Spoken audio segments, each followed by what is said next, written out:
আমি আমার মুখে লাভ শরীফ অর্থাৎ থুতু যেটা বলা হয় এটা আমি লাগিয়ে দেব। ওই সাপ মুখ দিয়ে আমার নবীর কথায় সেই জায়গায় সিদ্দিকে আকবরের চেহারা থেকে কি করলো, বিষটা তুলে নিল। জোরে বলুন সুবহানাল্লাহ। শুধু তাই নয়, এই ছাগলগুলো যখন চড়াচ্ছেন নবী পাকের দরবারে একজন ছিলেন সাহাবা, বললেন তুমি ছাগলগুলো নিয়ে আমার মায়ের ঘরে পৌঁছে দাও। যাও। ওই ছাগল দিতে গিয়ে একটা ছটকে গেল, সাইডে পালিয়ে চলে গেল। যাওয়ার পর জঙ্গল থেকে একটা বাঘ এসে ওই ছাগলকে ধরে নিয়ে চিক মেরে নিয়ে চলে যায় জঙ্গলের ভিতরে, গভীর জঙ্গলে। উনি জিজ্ঞাসা করলেন ছাগল সব ঘরে তুলে দিয়েছো? ওটা ছিল আমার কাছে আমানত, এটা ছিল আমার কাছে আমানত। উনি বললেন সব ছাগল তুলে দিয়েছি, একটা উঠাতে পারি না। কেন? সাইডে পালিয়ে গেল, বাঘ নিয়ে চলে গেছে। সে কি বাঘ নিয়ে গেছে? হ্যাঁ। কোন জঙ্গলে? এই জঙ্গলে। নবী আমার নিজেই একাই নেমেছে, আমি যাব, তোমরা যেও না, আমি একাই যাব। দায়িত্বটা আমার ছিল ওই ছাগলটা ওটাই পৌঁছে দেওয়ার। নবী যখন নেমে পড়েছে, দুই দিক দিয়ে গাছের ডাল এসে আমার নবী পাকের মাথায় ছায়া করে দিচ্ছে। জোরে বলো। যত জানোয়ার ছিল এদিক ওদিক এই মুখ করেছিল, সমস্ত জানোয়ার গুলো ঘুরে আমার নবীর দিকে মুখ করে দিল। জোরে বলো। শুধু তাই নয়, নবী বলছেন কই আমি তো আমার সেই বাঘ তো দেখতে পাচ্ছি না। হুজুর আরো গভীরে নেমে পড়ে, দূরেতে দেখতে পাচ্ছে একটা বাঘ আছে, মাথা নিচু করে, দুই ঠ্যাঙের মাঝখানে মাথা আছে, দুই ট্যাঙের মাঝখানে মাথা আছে। হুজুর যখন আগিয়ে যায় আস্তে আস্তে আস্তে ধীরে ধীরে ধীরে ধীরে ওই বাঘটা মাথা উঁচু করে আমার নবীর দিকে তাকিয়ে দুই নয়ন দুই চোখ দিয়ে পানি ঝরঝর করে ঝরিয়ে দেয়। জোরে বলে, এই জোরে বলা যাবে না, মন খুলে বলা যাবে না। ওই সময় নবী আমার আগিয়ে যাবার পর বলেছিল বাঘ হিংস্র প্রাণী, চতুষ্পদ জন্তু, তোমার কাজ হলো মানবকে জানোয়ারকে মেরে খাওয়া, তবে তুমি ছাগলটা নিয়ে চলে এলে, খেলে না কেন? দুই মায়ের পায়ের মাঝখানে দেখা গেল ছাগলটা দাঁড়িয়ে আছে, তুমি ছাগলটা খেলে না কেন? ইয়া রাসূলুল্লাহ, হাবিবাল্লাহ, এই ছাগলটা খাওয়ার মূল উদ্দেশ্য আমার নয়। ও আল্লাহর নবী, আমি এখন শুনেছিলাম আপনার ওসিলায় আসমান ও জমিন, বেহেশত দোজখ, বৃক্ষলতা পাতা, পাহাড় পর্বত, নদ নদী, জীব জন্তুর পয়দা হয়েছে। তখন আমি চিন্তা করলাম যার ওসিলায় আমি হিংস্র প্রাণী, চতুর্ভুজ জন্তু আমি পয়দা হলাম, ওই নবীকে আমি দেখবো, ওই নবীকে আমার দেখতে হবে। গত রাত্রে আমি মনে করলাম আপনার সঙ্গে দেখা করব, চিন্তা করলাম গভীর রাত্রে আপনি হয়তো ভয়তে কোনো দিকে চলে যেতে পারেন, তাই আজকে আমি আপনাকে দেখার জন্য আপনার ছাগলটা নিয়ে আমি গভীর জঙ্গলে চলে এলাম। আরে আমি দুই পায়ের মাঝখানে ছাগলটা রেখে দিলাম, মাথাটা নিচু করলাম। ও আল্লাহর নবী, আপনার চেহারা মোবারকের খুশবুটা আমি পেলাম, মৃদু মৃদু হাওয়া, ঠান্ডা হাওয়া, তার সঙ্গে আপনার চেহারার খুশবু পাওয়ার পর মাথাটা আমি উঁচু করলাম। ছাগলটা খাওয়ার মূল উদ্দেশ্য নয়, এই ছাগলটা আপনি নিতে আসবেন, সেই সুযোগে আমি বাধ্য চতুর্ভুজ জন্তু, এই সুযোগে আমি দয়ার নবী নূরানী নবীকে নয়নে দেখে নেব। আর একটু জোরে বলুন সুবহানাল্লাহ, আর একটু জোরে বলুন সুবহানাল্লাহ। আপনি আমি না মানতে পারি তাতে আমার নবীর কিছু কমবে নাকি? মেরি নামাজ বলে একটা কিতাব আছে উর্দু ভাষায়, যদি কোন ব্যক্তির নামাজ কবুল না হয় বলেছেন নবীর নামে দরুদ পড়লে তার নামাজটা কবুল হয়ে যাবে। কথা বুঝলেন? তাহলে ভাত খাবেন তো আপনি, লাস্টে একটা মজা থাকে, ভাতের লাস্টে একটা মজা থাকে, হয় দই হবে, নাই মিষ্টি হবে, না হলে চাটনি হবে, হবে তো কি একটা মজা থাকে। ওই সময় কিছু ভাত থাকলে সব খায়। এই রকম নামাজ রোজার মধ্যে একটা মজা। মসজিদে নববীর মধ্যে যে জায়গায় খেজুর গাছ দিয়ে খাম্বা তৈরি করা হয়েছিল, সেই জায়গায় সেই মসজিদ এখন পাকাপোক্তা তৈরি করে সোনার মদিনা, প্রত্যেক দরওয়াজার গায়ে প্রত্যেক জানালার গায়ে আমার নবী পাকের নামের কালেমা শরীফ আছে। এখানে দেখছিলাম একটা কাগজ, একটা ফেস্টুন ঝোলানো আছে, আই লাভ মুহাম্মদ বলে এখন সব কাগজ ঝোলাচ্ছে না, এখানেও আছে, পিছনে আছে, ও এখানেও তো আছে তো নাকি?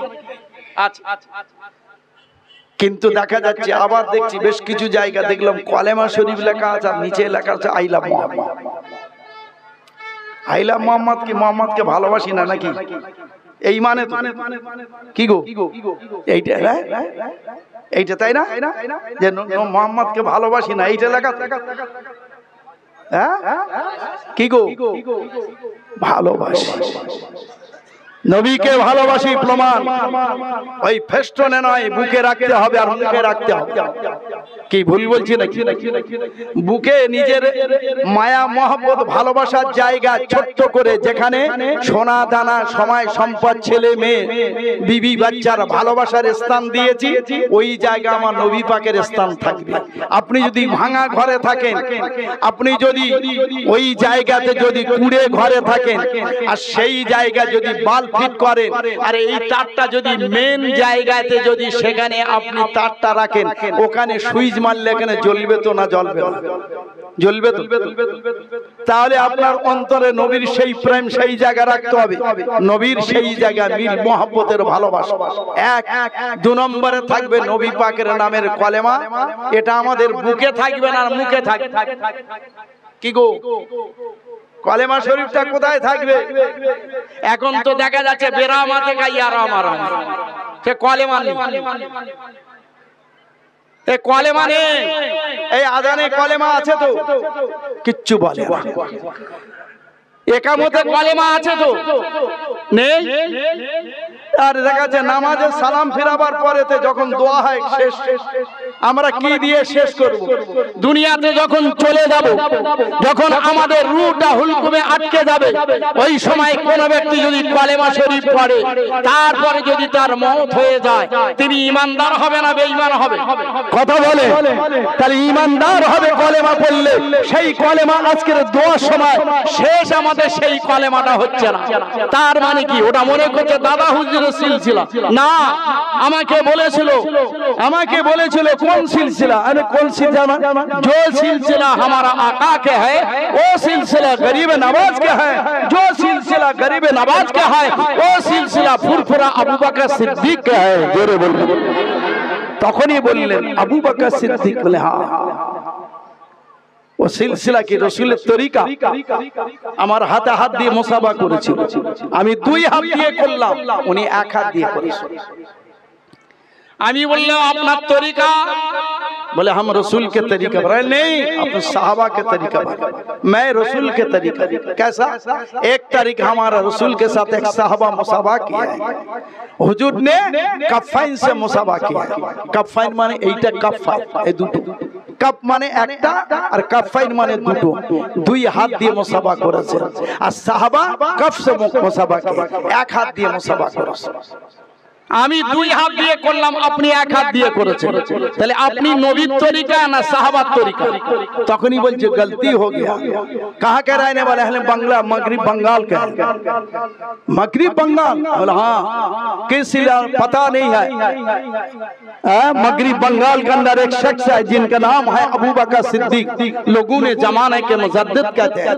अशरफ अली थानवी रहमतुल्लाह ख्वाब में हमारे रसूल के साथ मुलाकात की है, यूं फरमाया जब मगरिब बंगाल के अंदर एक शख्स है जिनका नाम है अबू बकर सिद्दीक, लोगों ने जमाने के मुजद्दिद कहते वो शख्स कैसा?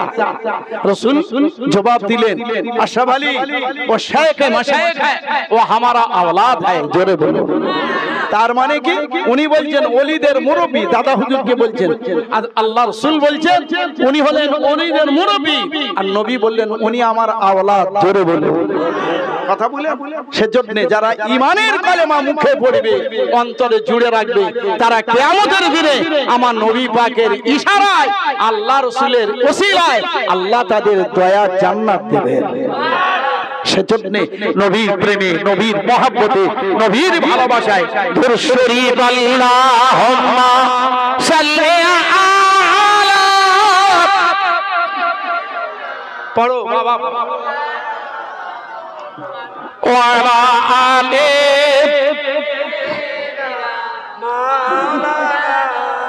এ জগতে যার দিন নবীর নামে কাঁদে না রোজা হাসরে সেই তো ভাই যার নবীর শাফাত পাবে না। আল্লাহুম্মা সাল্লি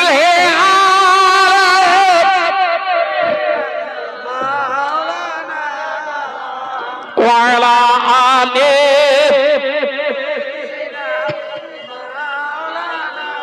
রাসূলুল্লাহ হাবিবুল্লাহ মিষ্টি মধুর নাম, সেই নামের উপর দরুদ পড়েন যারা তারা কামেল মুসলমান।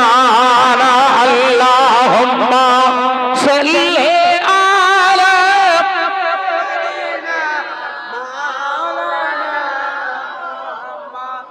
ওয়া আলা আলি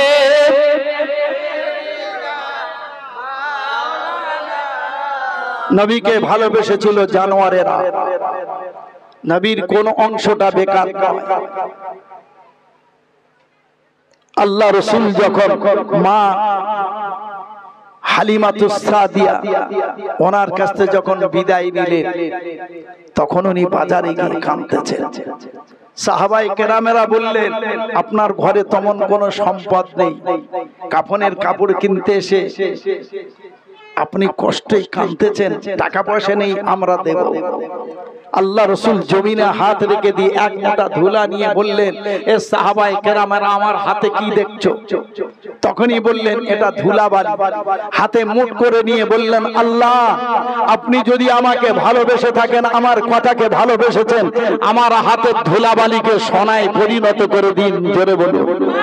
হাতটা খুলে দেখালেন, সোনায় পরিণত হয়ে গেছে। জোরে বলুন। আমার কাছে তুমি অর্থের অভাব দেখাচ্ছ না, অর্থের অভাব নয়। দ্বিতীয় যুদ্ধ উহুদের ময়দানে নবী যখন হাজির হলেন, ওই সময় হযরত তালহা হুজুর তিনি মাপ চেয়ে নিয়ে বললেন, বেয়াদবি মাফ করবেন, আপনার খেদমতে আপনি আমাকে নিন, আজ আমি আপনার দ্বিতীয় যুদ্ধে আপনার জন্য আমি ঢাল হয়ে যাব। তালহা তুমি পারবে, কষ্ট হবে। আব্দুল্লাহ বিন কামিয়ার দলেরা তীর নিয়ে আমার নবীর দিকে যখন ছুড়ে দেয়, তালহা বুক পেতে দিয়ে নিজের চেহারায় আবদ্ধ করে নেয়। জোরে বলুন। 180টা তীর। কটা? 180টা। নবীর হয়ে আজ্ঞা মার খেয়েছে কি গো? রাসূলের মার খেয়েছেন? হয়নি। অন্য বিষয়ে মার খেয়েছি, কিন্তু নবীর হয়ে মার খেতে পারি। কথা বলেন। কি করলেন? ওই সময়তে তালহা হুজুরের 180টা তীর লাগার পর এ তীর ও তীর যেমন লাগে, পা আগে ফেলতে পারছে না। নবী বললেন, তোমরা গুহায় চলে যাও, গুহার মধ্যে যাও। চলে গেলে ওরা লক্ষ্য করলেন, নবী সেদিন লোহার পোশাক পরিধান করেছিলেন, নবীজি সেদিন লোহার হেলমেট মাথায় দিয়েছিলেন, নবীজির হাতে বর্মা ছিল। আব্দুল্লাহ বিন কামিয়ার দলেদের তীরটা কোনোদিন মিস হতো না। লক্ষ্য করে যেই তালহা হুজুর একটু মাথা নিচু করে তীরের দিকে লক্ষ্য করলেন, ওই তীর ছেড়ে দিলেন। আমার নবী পাকের মাথায় দাম করে লেগে গেল। যেই লেগেছে, হেলমেটটা চেপে গিয়ে হুজুরের দান মোবারক শহীদ হয়, টাটকা রক্ত ঝরঝর করে ঝরে। আবু বকর সিদ্দিক চিল্লে পড়ে বললেন, মত। রাসূল পাক সাল্লাল্লাহু আলাইহি ওয়াসাল্লামের দিকে তাকিয়ে ওই সময় বললেন, নবী মরে যাচ্ছে। সাহাবারা পাগলের মতো ছুটে আসছে। তালহা হুজুর বললেন, বড় ভাই রুকে যা, খেদমতটা আমার চলছে, লক্ষ্য করে দেখেন 180টা তীর আমি আমার চেহারায় আবদ্ধ করেছি। এত ব্যথা, বেদনা, যন্ত্রণা, একটা মাছি মশা যদি আমার চেহারায় বসে, এই ব্যথায় আমি সহ্য করতে পারবো না, কিন্তু আমার জান দেওয়ার জন্য তৈরি, কিন্তু আমি নবীকে দেব না। ধরে বলো, হে মুমিন মুসলমান বলো, তুমি তোমার বেটাকে দিতে পারো, তোমার মালকে দিতে পারো, তোমার বিবিকে দিতে পারো। আল্লাহ বলেছিলেন জান মাল বিবি বাচ্চা অপেক্ষা যে আমার রাসূলকে ভালোবেসেছেন সেটাই হলো এক নাম্বার ভালোবাসা। জোরে বলুন সুবহানাল্লাহ। ওই হালাতে বলে ফেললেন বড় ভাই খেদমত আমার চলছে। হযরতে তালহা হুজুর সঙ্গে সঙ্গে রুমালটা নিয়ে আমার নবী পাকের মুখের কাছে ধরেছে। টাটকা রক্তটা ওই সময় টপ টপ টপ টপ করে যখন পড়ে এই রুমালটা ভিজে গেল, তখনই চিন্তা করছেন কোথায় ফেলবো। সব থেকে পৃথিবী এক নম্বর যদি ভালোবাসতে হয় মা ভালোবাসে, সেই মা বাচ্চার যদি কোনো জায়গা কেটে যায় ওই জায়গায় কাপড় দিয়ে রক্তটা মুছে দূরে ছুঁড়ে ফেলে দেয়। মা কোনোদিন চেহারায় বুলায় না ওই রক্তটা। যদি কোনো বাচ্চা বাচ্চার চেহারাতে ফোড়া পেকে যায় সেটাও কেটে ফোড়াটা বাইর করে ছুঁড়ে ফেলে দেয়। কিন্তু হযরত তালহা হুজুর আমার রাসূলের চেহারার টাটকা রক্তটা দিয়ে জমিনে না ফেলে কোনো জায়গা না রেখে ওইটা নিয়ে নিজের চেহারায় সব জায়গা মর্দন করছেন, বুলিয়ে দিচ্ছেন। তীর আছে, তলোয়ার আছে, 180টা তলোয়ারের ভিতরে হযরত তালহা হুজুর আমার নবী পাকের চেহারা মোবারকের টাটকা রক্তটা নিজের চেহারায় সব জায়গায় বুলিয়ে দিয়ে বললেন বড় ভাই আবু বকর সিদ্দিক প্রথম খলিফা শুনে রেখে দেন, আমার নবী পাকের চেহারা মোবারকের টাটকা রক্তের এত বড় গুণ এটা আমিও জানতাম না। আমার চেহারার মাথা থেকে পা পর্যন্ত সমস্ত ব্যথা বেদনা যন্ত্রণা দূর হয়ে গেছে। জোরে বলা যাবে না। এটাই হলো নবী দিবস, এটাই হলো নবীর আলোচনা, এটাই হলো নবীর জীবন চরিত্র। আপনি দেখেন দৈনন্দিন কত ব্যক্তি নবীর নামের কলেমা পড়ে পূর্ণাঙ্গভাবে মুসলমান হয়ে যাচ্ছে। জোরে বলে কথা বুঝলেন? আমাদের ব্যবহারে মুসলমান বেদিন হয়ে যাচ্ছে, কারণ এমন দলভুক্ত হচ্ছে আসল দলতে ছটকে অন্য দলে চলে যাচ্ছে। নাম কত মুসলমান। আবুল কালাম মুসলমান ছিল আমাদের রাষ্ট্রপতি, উনি ইহুদি মুসলিম। কি মুসলিম? ইহুদি। আবুল কালাম নামটা ভালো না খারাপ? কিন্তু সুন্নি মাযহাবের ছিল না। কি বুঝলেন? এখন যে লড়াই চলছে বহু জায়গা মুসলমান নাম আছে, ইসলামের শত্রু, ইসলামের শত্রু। কথা বুঝলেন? তাই কি করলেন সেই জায়গায় একটা নয় দুটো নয় 70টা সাহাবা শুয়ে আছে উহুদের ময়দানে। লক্ষ্য করে দেখলাম একটা কবর আছে 56 জন ব্যক্তি, সেই কবরটা 50 হাত লম্বা। আরেকটা কবর আছে 14 জন ব্যক্তি, সেটা হলো 22 হাত লম্বা। হাবা 14 আর 56 কত হয় গো? কিচ্ছু বলে না। 14 আর 56 কত? 70 জন সাহাবা সেই জায়গা উহুদের ময়দানে আজও শুয়ে আছে। জোরে বলুন। বুঝলেন? নবীর মহব্বত, নবীর ভালোবাসা। ভাইয়েরা বাবাজিরা, আমার আব্বা নবী দিন দুনিয়ার বাদশাহ মক্কাতুল মুআজ্জামা জীবনে সেই নামাজটা পাঠ করেন। দাঁড়িয়ে দাঁড়িয়ে তিনি তাহরিমা বলে চোখের পানিটা জারি করে দেন। রুকু করেন, চোখ দিয়ে পানি ঝরে, সিজদায় চলে যান, পানি ঝরে যায়।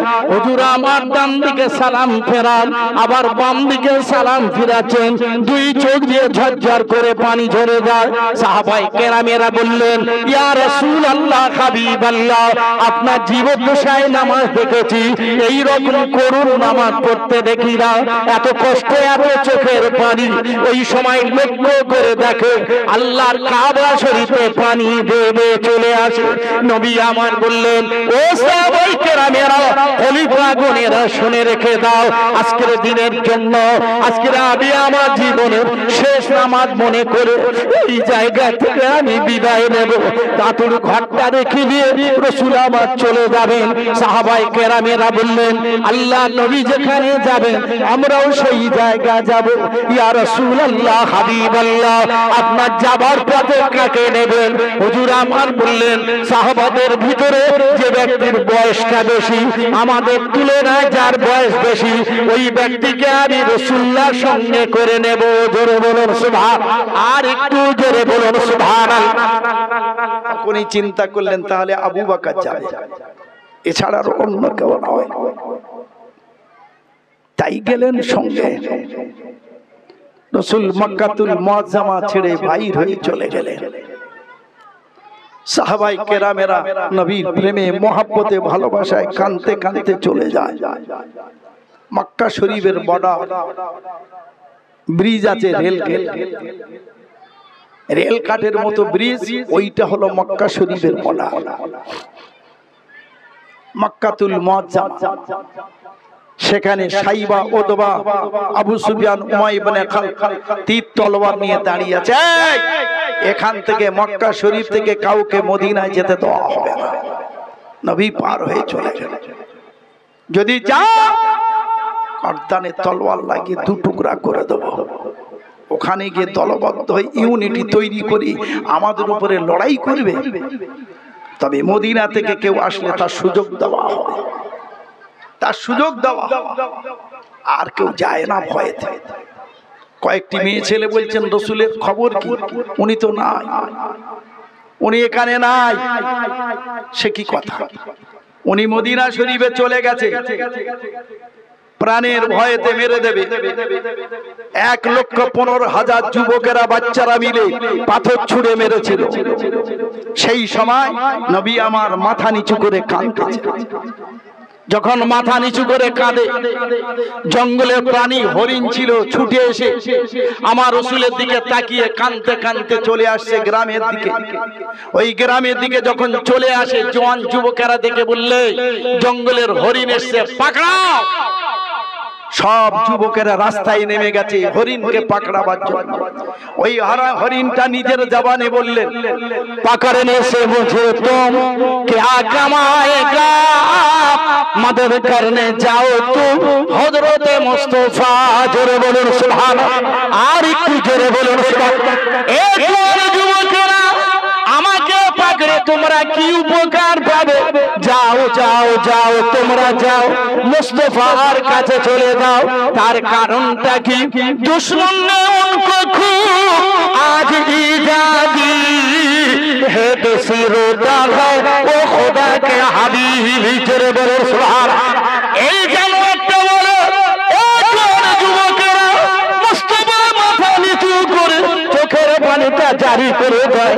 আমার দাদাজি আব্দুল মুত্তালিব কাবা শরীফের মুত্তাল্লি নাই, আমার আব্বা আব্দুল্লাহ দুনিয়াতে নাই, আমার চাচা আবু তালেব নাই, আমার ওই মা করে আজ মা খাদিজাতুল কুবরা ওই জায়গা বললেন আমার প্রথম বিবি সাহেবা নয়, আমার মা হালিমাতুস সাদিয়া নয়, যার জন্য তোমরা এত অত্যাচার এত অবিচার ওই সময় আল্লাহ পাক সহ্য করতে পারে না। এই কথা শুনে অবাক হয়ে গেল। এই জানোয়ারটার জবান দিয়ে চোখ দিয়ে পানি ঝরে, জবান দিয়ে মুস্তাফার কথা হয়। জন যুবকেরা চলে আসে, আল্লাহ তরফে ফেরেশতা চলে আসে। ও আল্লাহর নবী, ও দিন দুনিয়ার বাদশা, সোনার নবী, দয়ার নবী, রাহমাতাল লিল আলামিন, শুনে রেখে দেন, আল্লাহ পাক আমাকে পাঠিয়েছে। আপনার অত্যাচারটা আল্লাহ পাক নিজেই সহ্য করতে পারেন না। আসমানের মেঘ দিয়ে দুনিয়ার জমিনের পাহাড় দিয়ে তার মাঝখানে কি করবে? এই তায়েফবাসীদের তুলে আটার মতো দাস করে দিয়ে দেবে। গম তুলে দিলে যেমন দাস হয়ে যায়, এই রকম আটা হয়ে যাবে। ওই সময় আপনি কি বলছেন? নবী আমার জানিয়ে দিলেন, এ ভাই জিবরিল আমিন, চলে যান চলে যান, আল্লাহর কাছে গিয়ে বলবেন আল্লাহ পাক আমাকে প্রতিশোধ নেবার জন্য দুনিয়াতে পাঠান নাই, আল্লাহ পাক আমাকে বদদুয়া করার জন্য দুনিয়াতে পাঠান নাই, আল্লাহ পাক আমাকে রাহমাতাল লিল আলামিন করে পাঠিয়েছেন। জোরে বলুন, আর একটু জোরে বলা যাবে না?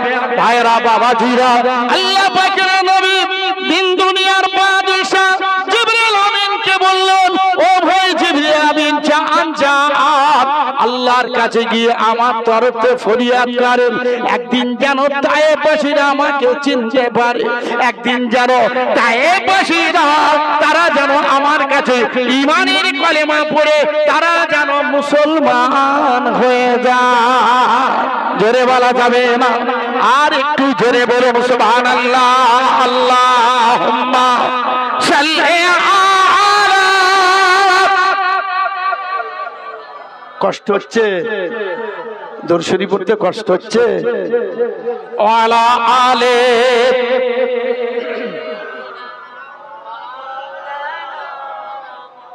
মা আমিনার ঘরে যাব, সেইখানে নবী পাবো, মনের জ্বালা সব মিটাবো, মুহাম্মাদিয়া রাসূলুল্লাহ। আল্লাহুম্মা সাল্লি আলা। পড়ো, এক কচি পড়ছো না কেন বাবা? নবীর হয়ে পড়ো। ওয়ালা আলে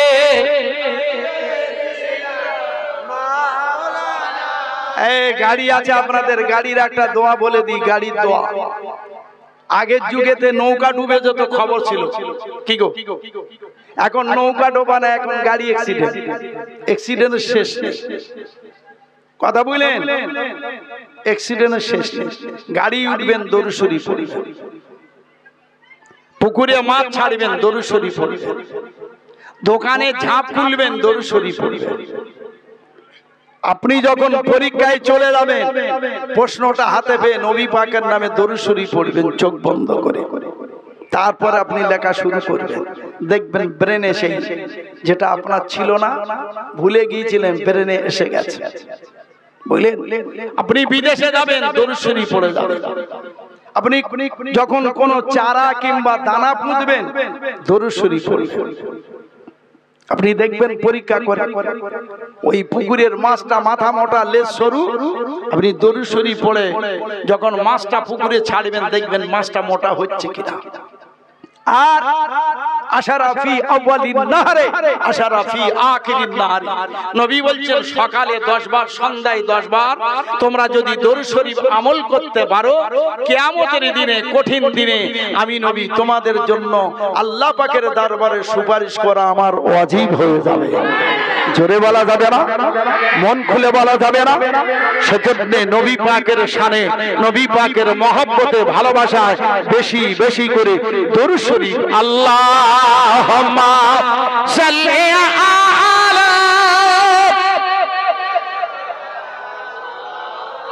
মাশাআল্লাহ। ওয়া আলা আলি।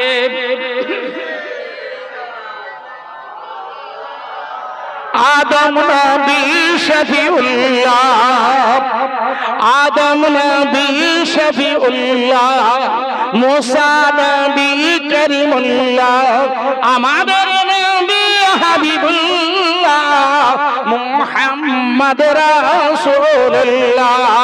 লা ইলাহা, আর একটু জোরে লা ইলাহা ইল্লাল্লাহ মুহাম্মাদুর রাসূলুল্লাহ। আল্লাহুম্মা সাল্লি আলাইহি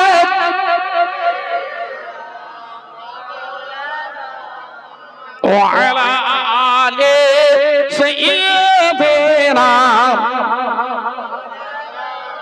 ইব্রাহিম নবী খলিলুল্লাহ, ইসমাঈল নবী জাবিউল্লাহ, আমাদের নবী হাবিবুল্লাহ, মুহাম্মদ রাসূলুল্লাহ।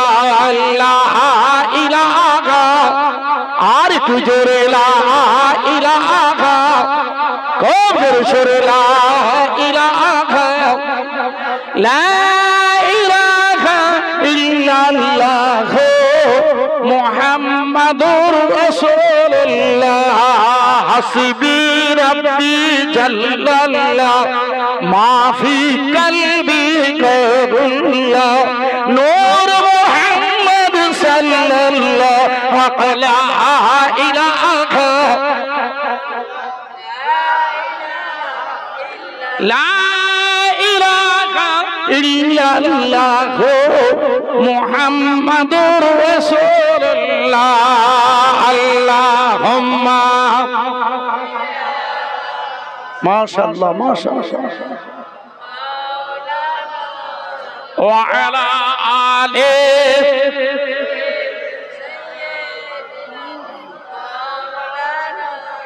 আস্তে আস্তে আস্তে নবীজি মদিনা শরীফে চলে গেছে।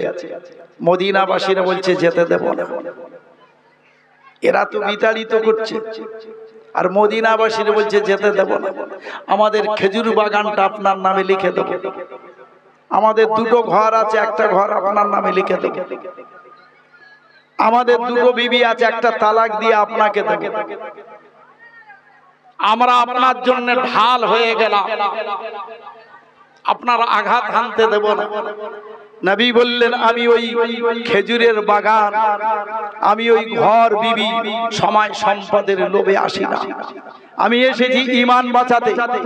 আমি যদি মক্কাতুল মুআজ্জামা থাকি আমাকে মেরে দেবে, আর আমার কাছে যারা ঈমানের কলেমা পড়ে বায়াত হয়ে কলেমা পড়ে তাদেরও মেরে দেবে। যার জন্য আজকে আমি মদিনা শরীফে এসেছি। তবে আমি চিন্তা করি হায় রে, ঈমানের